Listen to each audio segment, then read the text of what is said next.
O livro de Êxodo é o segundo livro da Bíblia. Ele dá seguimento ao enredo do livro anterior, Gênesis, que termina com o neto de Abraão, Jacó, levando sua numerosa família de 70 pessoas para o Egito. O 11º filho de Jacó, José, tinha se tornado vice-comandante do Egito. Ele salvou toda a sua família durante um período de fome. Faraó, o rei do Egito, ofereceu à família que fossem viver lá como um refúgio seguro. Por fim, Jacó morre no Egito, e assim como José e todos os seus irmãos. Cerca de 400 anos se passam e a história do Êxodo começa. O nome se refere ao evento que acontece na primeira metade do livro, o Êxodo de Israel do Egito. O livro tem uma segunda metade, que acontece no pé do Monte Sinai. Nesse vídeo vamos nos concentrar somente na primeira metade, quando séculos se passaram e Israel prosperou e se multiplicou e encheu a terra. Esse versículo é um eco deliberado da bênção que Deus deu a toda a humanidade no Jardim do Éden. Lembra-nos da grande história bíblica até agora. A humanidade perdeu a bênção de Deus por meio do pecado e da rebeldia. E Deus escolheu a família de Abraão como instrumento através do qual ele iria restaurar as suas bênçãos para todo o mundo. Mas o novo faraó não vê Israel como uma bênção. Na verdade, ele vê esse grupo imigrante israelita como uma ameaça ao seu poder. Da mesma forma que em Gênesis a humanidade se revolta contra a bênção de Deus. Aqui o faraó tenta destruir a fonte da bênção de Deus, os israelitas. Ele os escraviza de maneira brutal, forçando-os a trabalhar e ordena que todos os meninos israelitas sejam afogados no Nilo. Ele é a pior personagem da Bíblia até agora. O seu reino é o ápice da rebelião da humanidade contra Deus. Esse faraó redefiniu o bem e o mal de acordo com seus próprios interesses de tal maneira que até mesmo o assassinato de crianças inocentes se tornou algo bom para ele. O Egito tornou-se pior do que a Babilônia do livro de Gênesis. Agora Israel grita por socorro contra essa nova Babilônia e Deus responde. Primeiro, Deus vira o mal do faraó de cabeça para baixo quando uma mãe israelita joga o seu filho no Nilo, mas dentro de um cesto. Ele flutua com segurança até a família do próprio faraó.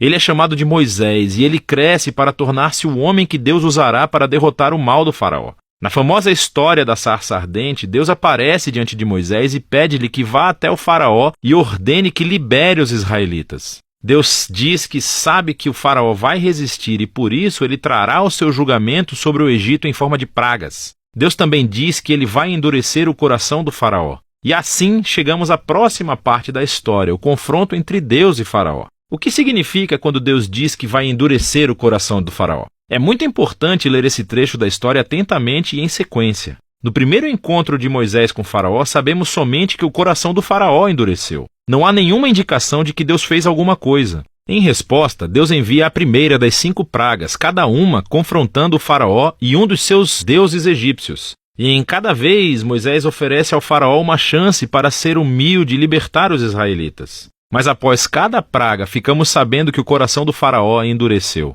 Ele está fazendo isso por vontade própria. Eventualmente, é com a segunda das 5 pragas que começamos a escutar como Deus endureceu o coração de faraó. O propósito da história parece ser esse. Mesmo que Deus soubesse que faraó iria resistir à sua vontade, Deus ainda lhe deu a chance de fazer a coisa certa.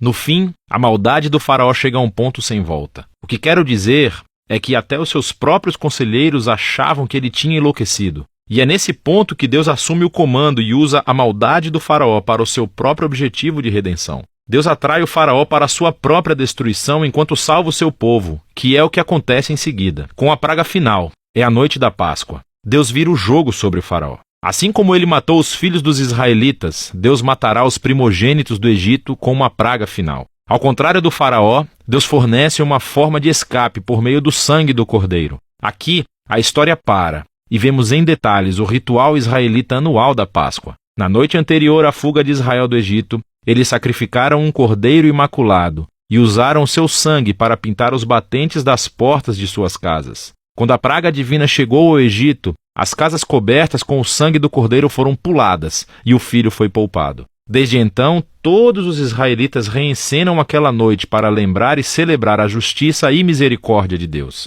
Mas o faraó, por conta do seu orgulho e rebeldia, perde o próprio filho e é obrigado finalmente a libertar os israelitas. Os escravos israelitas fazem o seu êxodo do Egito, mas assim que eles saem, o faraó muda de ideia. Ele reúne o seu exército e persegue os israelitas para uma batalha final. Quando os israelitas passam pelas águas do mar em segurança, o faraó decide atacar e assim entra na sua própria destruição. A história do Êxodo conclui com a primeira canção de louvor da Bíblia. chama-se A Canção do Mar. O verso final declara que o Senhor é rei. A canção reconta em poesia do que se trata a história do reino de Deus. Fala sobre como Deus tem a missão de confrontar o mal no seu mundo e resgatar aqueles que são escravizados pelo mal. Deus vai trazer todo o seu povo para a terra prometida, onde a sua presença divina viverá entre eles. Essa história mostra como é quando Deus se torna rei do seu povo. Depois que os israelitas entoam a sua canção, a história tem uma reviravolta. Os israelitas estão andando pelo deserto a caminho do Monte Sinai.